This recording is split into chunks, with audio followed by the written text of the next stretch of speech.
नमस्कार मैत्रिणींनो, आज मी तुम्हाला माझी स्पेशल रेसिपी म्हणजे दाल मखनी शिकवणार आहे। एकदम हॉटेल स्टाईल किंवा धाबा स्टाईल म्हटलत ना तरी चालेल। हॉटेलमध्ये जितकी चांगली मिळत नाही ना तितकी चांगली तुम्ही घरी बनवू शकता आणि तुमच्या घरच्या सगळ्यांना खुश करू शकता, इतकी माझी गॅरंटी आहे। बनवायला इतकी सोपी आणि तुम्ही बघू शकता व्हिडिओमध्ये किती क्रीमी झालेली आहे आणि दिसायलाच त्याचा लुक किती परफेक्ट आलेला आहे। आणि खरं सांगू बनवायला इतकी सोपी आहे की पहिल्यांदाच तुम्ही जर बनवली ना तरी घरातले तुमचं कौतुक करतील। सगळ्यात आधी रात्रभर अख्खा उडद म्हणजे आपला अख्खा उडद असतो ना काळा तो आणि थोडासा राजमा भिजत घालायचा। त्यानंतर सकाळी हे चांगलं फुगून येतं। 1-2 पाण्याने वॉश करा कारण की अख्खा उडदचं जो काळं पाणी आहे ते निघतच राहतं। 1-2 पाण्याने वॉश केल्यानंतर बऱ्यापैकी क्लीन होतं। आता ही काश्मीरी लाल मिर्च पावडर आहे बरं का, साधी, फक्त कलरसाठी। थोडीशी हळद, तेल आणि जर तुमच्याकडे बटर असेल तर बटर घालू शकता, चव अजून छान येते। त्यानंतर थोडंसं तमालपत्र, दालचिनी घालायचं। झाकण लावण्याच्या आरामात 5 ते 6 शिट्ट्या करायच्या आहेत आपल्याला। एक मीडियम फ्लेमवरती घ्या आणि त्याच्यानंतर मग लो फ्लेमवरती आणि नंतर मग मीडियम फ्लेमवरती घेतल्या तरी चालेल। आता तिकडे आपले कुकर होतं आहे तोपर्यंत आपण आता ग्रेव्हीची तयारी करूयात। हे बघा इथे मी 4 ते 5 एकदम छोट्या साईजचे टोमॅटो आहेत। मीडियम साईजचे असतील तर 2-3 घेतले तरी चालतील। मोठे मोठे चिरून घेऊयात आणि मिक्सरमध्ये एकदम छान आपल्याला फाईन प्युरी बनवून घ्यायची आहे। बस याच्यामध्ये तुम्हाला इतकंच ग्रेव्ही लागते। दुनियाभरचे मसाले, दुनियाभरच्या कांदा आणि हेन खोबरं तेल अजिबात लागत नाही। फक्त टोमॅटोची प्युरी या भाजीमध्ये जाते। तरीसुद्धा भाजीची चव तुम्ही खाल ना तर आश्चर्यचकित व्हाल की इतकी भारी कशी काय बनली। अद्रक लसूण तुम्हाला फ्रेशच टेचून घ्यायचं आहे किंवा फ्रेश पेस्ट असेल तर ती घ्या, पॅकेटची अजिबात वापरू नका। इथे माझ्या 4 ते 5 शिट्ट्या कुकरच्या आरामात झालेल्या आहेत। कुकर थंड झाल्यानंतरच ओपन करा आणि हे बघा छानपैकी शिजलेलं आहे आपलं वरण नाही डाळ।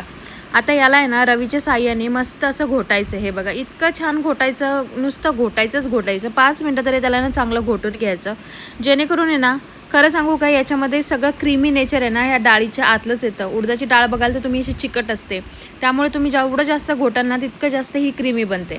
आणि एक सिक्रेट टिप छोटीशी सांगते, जर दुसऱ्या दिवशी पाहुणे नसतील सकाळी तर आता आदल्या दिवशी रात्रीच बनवून ठेवा, कारण शिळी दाल मखनी इतकी भारी लागते म्हणून सांगू की काय त्याची आहे ना थोडंच नाही आहे। एकदा जेव्हा तुम्ही खाल ना तेव्हाच तुम्हाला कळेल की मी एवढं का कौतुक करते दाल मखनीचं। आता चला मेन दाल मखनी बनवूयात। कढाईमध्ये भरपूर तेल, बटर असेल तर बटर किंवा तूप काहीही चालेल, जिरे, अद्रक लसूण जे टेचून घेतलं होतं ते। आता इथे मी थोडंसं काश्मीरी लाल मिर्च पावडर आणि थोडी लाल तिखट घातलेलं आहे आपल्या घरातलं जे असतं ते, धने पावडर। बस मसाल्यांमध्येही इतकं सोपं आहे, अजिबात दुनियाभरचे जगातले मसाले घालायचे नाही। आता टोमॅटोची प्युरी घालून घ्यायची आणि आता ह्याला छान परतायचं। काय सोपे वाटते ना आतापर्यंत रेसिपी, पुढेही सोपंच आहे।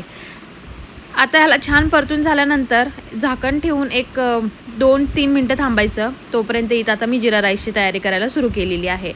इथे बघा असं तेल सुटलं की समजायचं आपली ग्रेव्ही छान शिजलेली आहे। लगेचच ह्याच्यामध्ये शिजलेली डाळ घालून घ्यायची। हे बघा डाळ आता दिसताना तुम्हाला जरी अशी दिसत असेल तरी ती अजून घोटली जाणार आहे, अजूनही त्याच्यावरती काम होणार आहे। आता इथे माझं पातेलं किंवा हे कढई जी आहे ती छोटी पडली होती म्हणून मी कढई ट्रान्सफर करून घेतली।